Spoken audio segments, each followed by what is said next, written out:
এরা ভারতের এমন এক উপজাতি যারা কোবরা সাপের বিষ চোখে লাগায়। কোবরা সাপ শিকার এদের কাছে ছেলে খেলার মতো। এরা বিয়ে ছাড়াই বাচ্চা জন্ম দেয়। এই সম্প্রদায়ের মধ্যে যেই ছেলেকে যেই মেয়ের পছন্দ হয় সেই ছেলে সেই মেয়ের সাথে স্বেচ্ছায় রাত কাটায়। পৃথিবীতে বিয়ে বলতে যে একটা প্রথা রয়েছে তা এরা জানেই না। আশ্চর্যজনক বিষয় হলো এরা ভারতের মধ্যেই বসবাস করে। আর এদের কিছু সম্প্রদায় বাংলাদেশের পার্বত্য অঞ্চলেও বর্তমানে বসবাস শুরু করেছে। পৃথিবীর যত বিষধর সাপেই কাটুক না কেন এদের তাতে কিছুই হবে না। এবার হয়তো ভাবছেন বিষধর সাপে কাটবে কিন্তু মৃত্যু হবে না, এটা কিভাবে সম্ভব? হ্যাঁ বন্ধুরা, এটা অসম্ভব মনে হলো এদের কাছে, তা জানতে পারবেন এই ভিডিওটিতে। আশ্চর্য হবেন তখন যখন জানবেন এরা শুধু সাপ নয় বরং কমোডো ড্রাগনের মতো ভয়ঙ্কর প্রাণীকেও এরা শিকার করে তারা মাংস খেয়ে নেয়। অনেক সময় তো এদের প্রজাতির মধ্যে কেউ মারা গেলে এরা নিজের মাংস রান্না করে খেয়ে নেয়। শুনতে কিছুটা অদ্ভুত মনে হলো এরা এমন এমন কাজ করে যা আপনি এই ভিডিওটিতে দেখতে চলেছেন, এবং সেগুলো দেখে এবং শুনে আপনি সম্পূর্ণ হতবাক হয়ে যাবেন। বিশ্বাস করতে পারবেন না যে এমন প্রজাতিও ভারতের মধ্যেই বসবাস করে। তো চলুন জেনে আসা যাক এই অদ্ভুত উপজাতি সম্পর্কে। শুরু করার আগে নতুন বন্ধুরা ভিডিওটিকে লাইক করে চ্যানেলটিকে সাবস্ক্রাইব করুন। তাহলে চলুন শুরু করা যাক।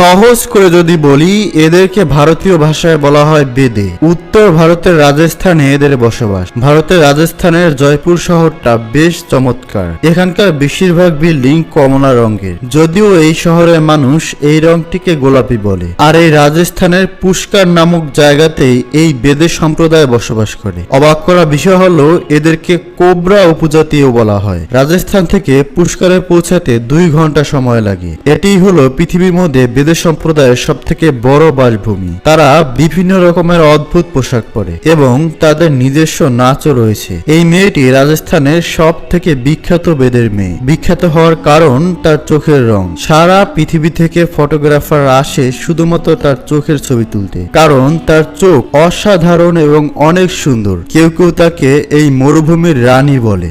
এই মেয়েটির বয়স 18। তিনি রাজস্থানের আরেক বেদের মেয়ে। এনার নাম সুন্দরী। এই বেদের সম্প্রদায়ের নাচ গান, পর্যটকদের আপ্যায়ন করার ধরন এবং এরা মেয়েদের মেহেদি পরার জন্য বিখ্যাত, কিন্তু সবচেয়ে বেশি বিখ্যাত কোবরা শিকার করার জন্য। এদের রাজস্থানী বেদে বলা হয়। কিন্তু কারা এই বেদে এবং কি তাদের ইতিহাস? মূলত ভারতের রাজস্থান থেকে বেদের সম্প্রদায়ের উৎপত্তি ঘটে আর পুরো পৃথিবী জুড়ে তারা ছড়িয়ে পড়েছে। তারা এক এক জায়গায় এক এক নামে পরিচিত হয়েছে। যেমন আরব বিশ্বে তারা আল নাওয়ার হিসেবে পরিচিত এবং ইউরোপে তাদেরকে বলা হয় রোমা।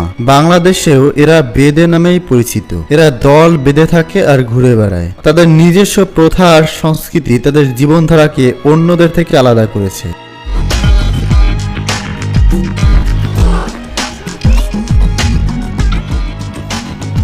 তারা যাযাবর জীবনযাপন করে, প্রতিনিয়ত ঘুরে বেড়ায় এবং তাঁবুতে বসবাস করে। তাদের কাজকর্মের বড় অংশ জুড়ে আছে নাচ গান, বিনোদন এবং জাদু দেখানো। এদের কিছু অংশ শহরে বাস করে, কিন্তু তারপরও তারা সমাজে এখনো বহিষ্কৃত। এদের মানুষ ঠকানো কথাবার্তা এবং তাবিজ দেওয়ার জন্য মানুষ প্রায়ই এদেরকে সন্দেহ করে এবং অবজ্ঞার চোখে দেখে। এদের আরেকটি সম্প্রদায় কালবেলিয়া নামে পরিচিত। এই সম্প্রদায়টি কোবরা শিকারে বিখ্যাত। সাপ ধরে খেলা দেখায় এবং সাপের বিষ বিক্রি করে। এদের গান বাজনার ধরনগুলো অন্য সবার থেকে আলাদা।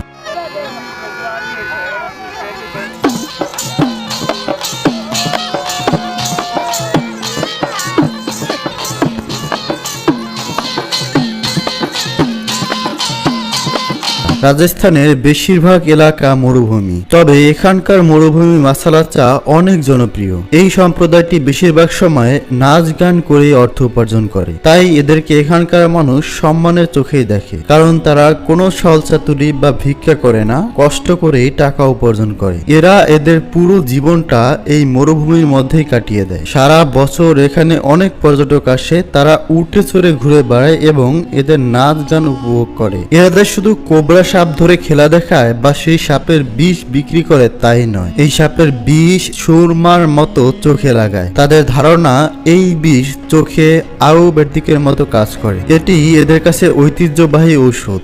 এদের পূর্বপুরুষেরাও চোখে সুরমা হিসেবে সাপের বিষ লাগাতো। তাদের মতেই কোবরার বিষ চোখের সব ধরনের সমস্যার সমাধান করে। তাই এদের বয়স 100 হয়ে গেলেও কাউকে চশমা পড়তে হয় না। কখনো এদের চোখের সমস্যার জন্য হাসপাতালেও যেতে হয় না। ভিডিওর প্রথমেই বলেছিলাম যে কোনো বিষধর সাপে কাটলেও এদের কখনোই মৃত্যু হয় না। হ্যাঁ, এই কথাটি 100 ভাগ সত্য।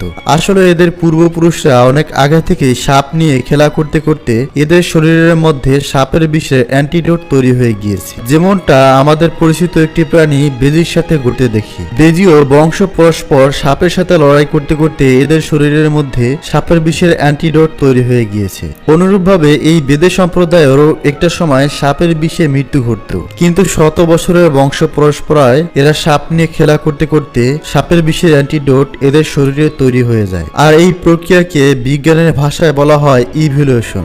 এখন যে কথাটি বলবো সেটা শুনলে আপনি আটকে উঠবেন। এরা যেখানে বসবাস করে সেটা হচ্ছে সম্পূর্ণ মরুভূমি। ভারতের থার মরুভূমিতেই বসবাস করে এরা। আর এই থার মরুভূমি সম্পূর্ণরূপে শুষ্ক আবহাওয়া এবং বালুর ধোঁয়াতে পরিপূর্ণ।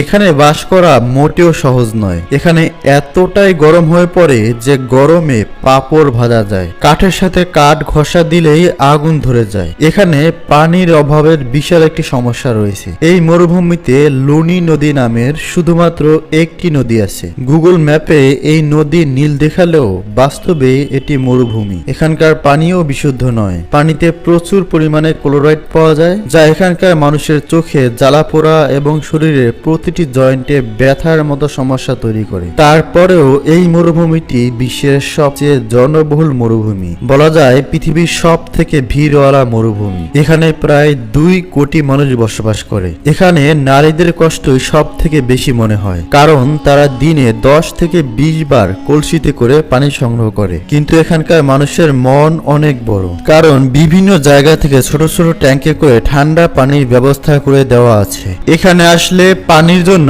আপনাকে 1 টাকাও খরচ করতে হবে না। যে কোনো সময় যে কোনো স্থানে ঠান্ডা পানি পেয়ে যাবেন। থার মরুভূমি 11টি জেলা নিয়ে গঠিত। আমাদের প্রথম গন্তব্য হলো গোল্ডেন সিটি নামক খ্যাত জয়সালমের। এখানের তাপমাত্রা 60 থেকে 70 ডিগ্রি হয়ে থাকে। এই জায়গাতে যাওয়ার আগে আপনার ফোন কাজ করা বন্ধ করে দেবে। ফোনের ক্যামেরাও ওয়ার্নিং দেওয়া শুরু করবে এবং যত দূর আপনার চোখ যাবে এই মরুভূমিতে ছোট বড় অনেক বালির টিলা দেখতে পাবেন। এতগুলো বালির টিলা তৈরি হওয়ার প্রধান কারণ হলো এখানকার বালি 100 কিলোমিটার বেগে বাতাসের সাথে প্রবাহিত হয়। এই বালির টিলাগুলি ক্রমাগত তাদের অবস্থান এবং উচ্চতা পরিবর্তন করে। এটা যতটা সুন্দর দেখতে তার থেকে বেশি বিপজ্জনক। এর কারণে বিপজ্জনক বালির ঝড় ওঠে, যা মাঝে মাঝে পুরো শহরকে ঢেকে দেয়। আবার বিভিন্ন জায়গাতে গাছের শিকড় দেখা যায়, কারণ ঝড়ের পর সেখানকার বালি উড়ে গিয়ে অন্য জায়গায় ডুবিয়ে দেয়। এখানকার জমি এতটাই গরম হয় যে জুতোর তলা পর্যন্ত খুলে আসে। পোকামাকড় জীবজন্তু গরমেই শেষ হয়ে যায়। গরমের কারণে এখানকার পেট্রোল পাম্পের মেশিনগুলো কাজ করা বন্ধ করে দেয়।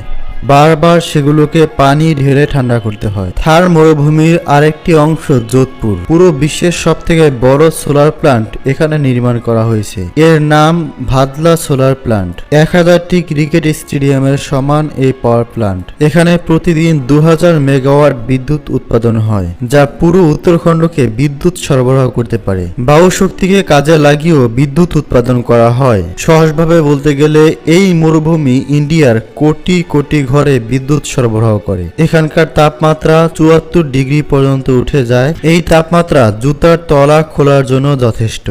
এই মরুভূমির মাঝে বিশাল বিশাল খনি আছে, যেখানে 80টিরও বেশি খনিজ পদার্থ পাওয়া যায়, যেমন তামা, ক্যালসিয়াম এবং গ্রানাইটের মতো পদার্থ এই মরুভূমিতে পাওয়া যায়। এখানে প্রচুর পরিমাণে মার্বেল পাথর পাওয়া যায়। ভারতের 90% মার্বেল আসে শুধুমাত্র রাজস্থানের থার মরুভূমি থেকেই। এখান থেকে 1000 মিলিয়ন টনেরও বেশি জিপসাম বের হয় এবং মরুভূমির সর্বত্র এই বেলে পাথরগুলি পাওয়া যায়। এইরকম অসহ্য গরমে খুব কম সংখ্যক গাছপালা বেঁচে থাকতে পারে। তার মধ্যে এই যে খেজি গাছ, এটাকে রাজধানীর খেজড়িও বলা হয়। এই গাছকে বাঁচাতেই ভারতের প্রথম চিস্কো আন্দোলন শুরু হয়েছিল, যেখানে বিষ্ণু সম্প্রদায়ের লোকেরা এই গাছকে জড়িয়ে ধরে এগুলোকে কাটা বন্ধ করতে আন্দোলন করেছিল। এই গাছের পাতাগুলি খুবই ছোট, এর ফলে এরা অল্প পানিতে সার্ভাইভ করতে পারে। পূর্বে এই গাছের পাতায় কাটা ছিল না, কিন্তু এখন আছে, যেন কোনো প্রাণী এই পাতাগুলোকে খেতে না পারে।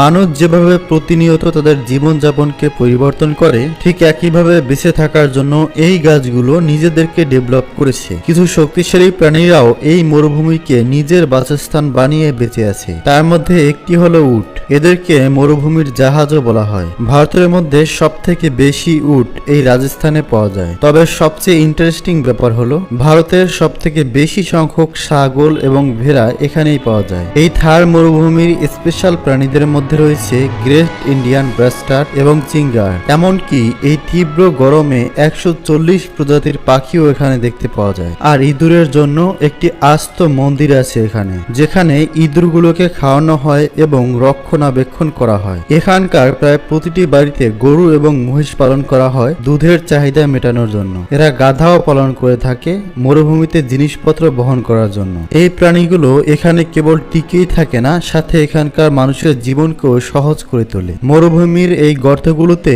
অনেক প্রকার সাপ বসবাস করে। এখানকার বাড়িঘরগুলো এই মরুভূমির উপকরণ ব্যবহার করেই গড়ে তোলা হয়, যেন গ্রীষ্মকালে শীতল থাকে এবং শীতকালে উষ্ণ থাকে। এই বাড়িগুলো ঝাড়ুর কাঠের মতো ছোট ছোট লাঠি দিয়ে তৈরি করা হয়। এই দেয়ালগুলো কুলারের মতো কাজ করে, এর জন্য দেয়ালগুলোতে পানি দিয়ে ভিজিয়ে রাখতে হয়। অবাক করা বিষয় হলো এখানকার মার্কেটে মরুভূমিতে জন্ম নেওয়া বেশ কিছু অদ্ভুত সবজি পাওয়া যায়, যেমন কেল, সাংরি, পদ্মের ডালপালা, কাজদি এবং অ্যালোভেরা। এখানকার ঐতিহ্যবাহী জুতা, যাকে মজদি বলা হয়, এবং শাড়িও পাওয়া যায়। এই মরুভূমির বাসিন্দাদের মতো এই মার্কেটে অনেক বড় বিশাল প্রচুর জায়গায় পানির ট্যাঙ্ক রাখা আছে, যেখান থেকে পথচারীরা বিনামূল্যে গ্রীষ্মের গরমে তাদের তৃষ্ণা মেটায়। এখানে পানি সরবরাহ করার জন্য আলাদা মানুষও থাকে, যারা বিনামূল্যে পথচারীদেরকে পানি পান করায়। এখানে শুধুমাত্র মানুষের জন্যই নয়, পশু পাখিদের জন্য পানির ব্যবস্থা রয়েছে। এই মহান কাজটির জন্য অবশ্যই ভিডিওটিকে একটি লাইক করবেন। রাজস্থানের মরুভূমিতে